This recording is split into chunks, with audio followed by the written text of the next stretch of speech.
Alors nous voici prêts pour le projet final, hein, l'image de couverture. Donc on va créer un nouveau document. Donc celui-ci, bien sûr, on va l'annuler. Voulez-vous enregistrer? Non, je n'en veux pas. Et je vais faire donc un nouveau document. Alors ce nouveau document a des codes bien sûr bien spécifiques, hein. Sur YouTube, sur Facebook, pardon. Les cotes donc pour cette image de couverture, ça va être 851 pixels de large, d'accord. Donc largeur 851 pixels. La hauteur, elle sera de 315 pixels. On va rester en 72 pixels par pouce. Et toujours le contenu de l'arrière-plan en blanc. Voilà. Donc là, on va faire OK. Et on se retrouve avec ce rectangle blanc. Et, eh bien, on va déjà commencer à créer eh bien, une couleur de fond.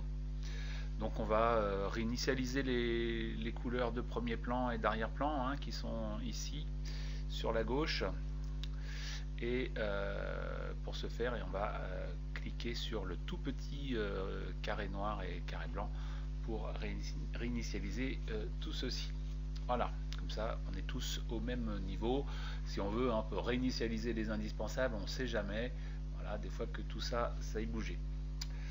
Bien, donc là on va voir quand même une nouvelle notion qui est une notion de filtre.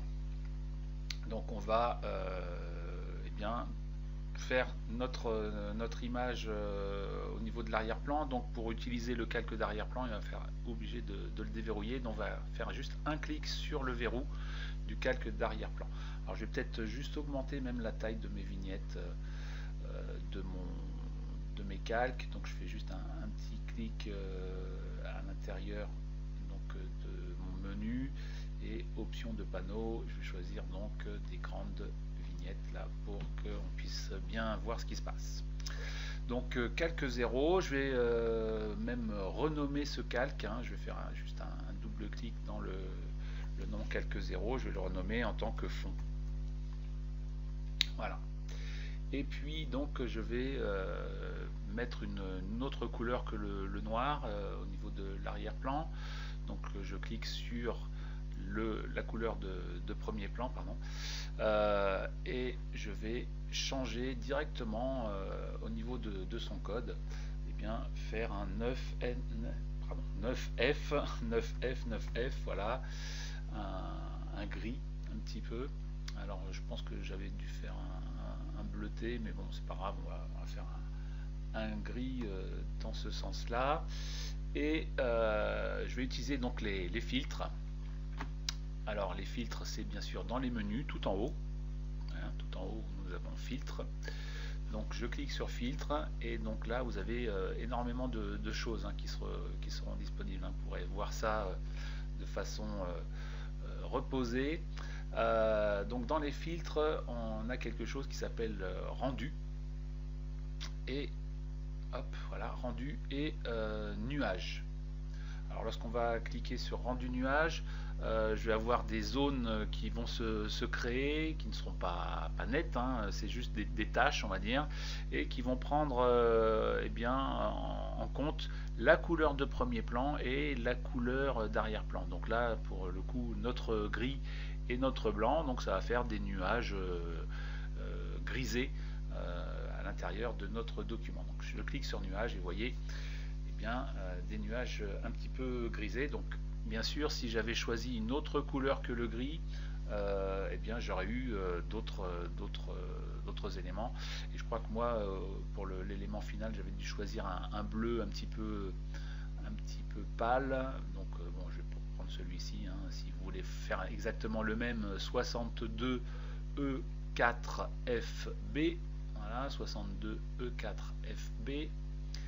Je fais OK et je refais filtre rendu nuage. Voilà, vous voyez, j'ai donc une couleur bleutée qui se met en place. Alors vous faites un petit peu la couleur que vous voulez, ne prenez pas des couleurs trop sombres, hein. Si je prends vraiment quoique même avec le noir, hein, je pense que ça doit aller, mais bon, que ça soit un petit peu cohérent à votre vision des choses.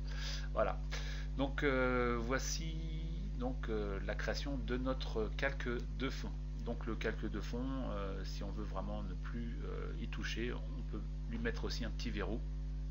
Ça ne remplace pas le fait que ça soit un calque d'arrière-plan, hein. Ça ne fait pas de ce calque un calque d'arrière-plan. Là, ça verrouille uniquement le fait que l'on ne puisse plus rien faire sur ce calque. Voilà. Donc maintenant, on va définir la zone, hein, où se trouve la photo de profil. Donc elle a un positionnement bien sûr bien particulier. Donc on n'a plus à afficher les règles, hein, puisqu'on l'a fait tout à l'heure, mais si jamais vous n'avez plus les règles d'afficher, hein, je vous rappelle, affichage, règles, hein, il faut que ça soit coché. Et les règles, bien sûr, il faut qu'elles soient en pixels. Donc si elles ne sont pas en pixels pour vous, un petit clic droit, et dans la règle, vous cliquez sur pixels. Bien, donc là, je vais créer plusieurs repères, je vais en créer 3. Et je vais créer donc déjà 2 repères verticaux. Donc c'est bien sûr avec la règle verticale que je vais le faire. Donc je reste cliqué dans ma règle verticale et je me déplace. Et là, il va falloir que je positionne ça à 15 pixels. Donc je vous rappelle, hein, si jamais vous n'arrivez pas à le mettre à 15 pixels de façon facile, n'hésitez pas à faire un zoom, hein, Alt plus la roulette pour vous avancer dans votre document et donc pouvoir déplacer votre repère. Donc là, moi, ça s'est bien passé, hein, sinon, hein, un petit coup de Alt, un zoom, et je me redéplace à nouveau avec Shift appuyé pour passer de pixel en pixel. Bon, là, ça va être de 5 en 5, ok, parce que mon zoom n'est pas assez fort. Voilà. Ok, donc je fais un petit peu la manip, hein, pour ceux qui seraient aussi dans l'embarras, comme ça. Voilà, donc un repère à 15. Et puis je vais faire un autre repère, donc là je dézoome à 185. Donc vous voyez, hein, je vois ici que sur mes repères ça va se situer là, ici pardon. Donc c'est pas la peine de dézoomer plus. Donc je reste cliqué sur ma règle verticale, je me déplace sur la droite et je vais jusqu'à 185. Donc là moi j'ai des dixièmes qui s'affichent, donc je vais cliquer sur Shift, mais en cliquant sur Shift ça passe de 2 en 2, donc je suis obligé de faire un petit zoom en avant, je reste appuyé sur Shift et hop, j'arrive à 185. Donc un à 15 et l'autre à 185. Voilà, ça me donne à peu près ça comme repère. Donc c'est un petit coup, double clic dans la main pour avoir un zoom de la totalité de mon document. Et je vais faire donc mon repère, un seul repère vertical, hein, j'en ai besoin que d'un seul. Un seul repère vertical, donc je reste cliqué dans ma règle horizontale, et pardon, j'ai dit vertical, hein, tout à l'heure, donc c'est un repère horizontal, et là ça sera un repère à 171 pixels. Donc là c'est pareil, hein, je n'y arrive pas de façon sans faire de zoom, donc je fais un zoom et je vais prendre bien sûr l'outil de déplacement et j'appuie sur Shift et j'obtiens 171 pixels. Voilà, donc je rappelle, un repère vertical à 15, un repère vertical à 185 et un repère vertical à 171. Donc je vais juste vous le marquer rapidement. Là ça va peut-être être un petit peu gros, je vais changer mes valeurs, je vais mettre du noir, voilà, hop, c'est bon. Voilà, je vais peut-être pas prendre cette police de caractère qui est un petit peu difficile à voir. Donc un repère à 15, ensuite un repère, alors ne le faites pas, hein, c'est juste là pour que vous vous souveniez des cotes. Un repère, allez, un repère à 185, donc ça c'est pour les deux verticaux, et puis celui qui est horizontal, il sera donc à 171. Voilà, donc je vous laisse un petit peu de temps pour les réaliser. Voilà, 1 à 15, 185 et 171. C'est bon? Tout le monde a fini? Alors on va passer à la suite qui va être donc la définition du bloc pour eh bien symboliser l'emplacement de la photo de profil. Donc qu'est-ce que je vais faire? Eh bien je vais déterminer la couleur de premier plan en blanc. Voilà. Couleur de premier plan en blanc. Ok, donc c'est bon, je peux effacer mes trois textes. Voilà, je vais utiliser donc un outil rectangle. Ok, donc là pour l'instant, hein, puisqu'on avait fait, si vous avez fait exactement les mêmes choses que moi, ça sera donc un sous-outil de l'outil ellipse, puisque on avait sélectionné l'outil ellipse en dernier. Donc outil rectangle, je m'approche assez bien d'un des angles symbolisé par une ligne verticale, un repère vertical, un repère horizontal.